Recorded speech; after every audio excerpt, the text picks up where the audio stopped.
மதுரையில் குப்பை தொட்டி திடீரென்று வெடித்து சிதறியதில் ஒரு பெண் உட்பட 3 பேர் காயமடைந்தனர். மதுரை பெத்தானியாபுரம் அண்ணா மெயின் ரோட்டில் உள்ள ஐயனார் கோயில் அருகே கிருதுமால் நதி கால்வாய் அருகே வைக்கப்பட்டிருந்த குப்பை தொட்டியிலிருந்து குப்பைகளை மாநகராட்சி ஊழியர்கள் வழக்கம் போன்று வியாழக்கிழமையன்று காலை வண்டியில் எடுத்து சென்றனர். பின்னர் அந்த இடத்தில் வைக்கப்பட்ட காலி குப்பை தொட்டி சிறிது நேரத்தில் பயங்கர சத்தத்துடன் வெடிகுண்டு வெடித்தது. ஒரு அந்த வாய்க்கா மேல குப்பை தொட்டி லாரியில அப்பதான் இறக்கியிருக்காங்க. இறக்கிட்டு போய் 2 நிமிஷம் கூட ஆகல, வெடிச்சிருக்காது.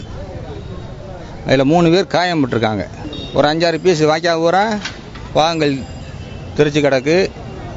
இது போக ஃபயர் ஆகி பொதுமக்கள்லாம் சேர்ந்து அமர்த்தி வச்சிருக்காங்க. எம்டி இறக்கி வச்சுட்டு போனாங்க. போயிட்டு கொஞ்ச நேரத்தில் இந்த டம்முன்னு இந்த சவுண்டு வந்தது. சவுண்டு பயங்கரமாக கேட்கும். வெளில பார்த்தேன், டிரான்ஸ்ஃபார்மர் தான் சவுண்டு வருதுன்னு. வெளியில் பார்த்தா பூரா ரத்த காயத்தோடு 2 பேர் போய்க்கிருந்தாங்க. பார்த்தது எனக்கே ஒரு மாதிரி படவன்னு வந்துருச்சு. 2 பார்க்குறப்ப பூரா அதிர்ச்சியில் இந்த சவுண்டே பயங்கரமாக இருந்தாலும் அப்படி நம்ம போயிட்டோம். தகவல் அறிந்த போலீசார் சம்பவ இடத்திற்கு விரைந்து வந்து குப்பை தொட்டியை சோதனையிட்டனர். அங்கு உடைந்த ரிமோட் கண்ட்ரோல் ஒன்று கிடந்தது. பின்னர் வெடிகுண்டு நிபுணர்கள் மற்றும் மோப்பனாய் உதவியுடன் நடத்தப்பட்ட சோதனையில் ரசாயன வகை பொருள் வெடித்துள்ளது தெரிய வந்துள்ளது. அண்ணா மெயின் வீதியில் ஒரு எக்ஸ்ப்ளோட் ஆகிருக்குது. பக்கத்தில் இருக்கிற கம்பெனியில் விசாரிச்சு பார்க்குறோம். நம்ம இன்னைக்கு மார்னிங் ஒரு 9:30க்கு இந்த பாக்ஸ் கொண்டு வந்து வைக்கிறாங்க. வச்ச உடனே ஒரு 10 மினிட்ஸில் அது எக்ஸ்ப்ளோட் ஆகிருக்குது. அப்போ தான் அந்த இங்கே இருக்கிற பெயிண்ட் கம்பெனியிலிருந்து ஒரு பெயிண்ட் பாக்ஸ் கொண்டு வந்து உள்ளே வச்சிருக்கிறாங்க.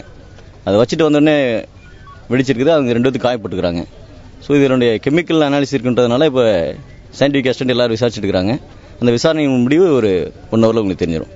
இந்த குண்டுவெடிப்பு சம்பவத்தில் அப்பகுதியை சேர்ந்த மாரியம்மாள், தனசேகரன் உட்பட 3 பேர் காயமடைந்த நிலையில் மருத்துவமனையில் சிகிச்சைக்காக அனுமதிக்கப்பட்டுள்ளனர். குப்பை தொட்டியில் ரசாயன பொருள் வெடித்த சம்பவத்தால் பெத்தானியாபுரம் பகுதியில் பரபரப்பு நிலவியது.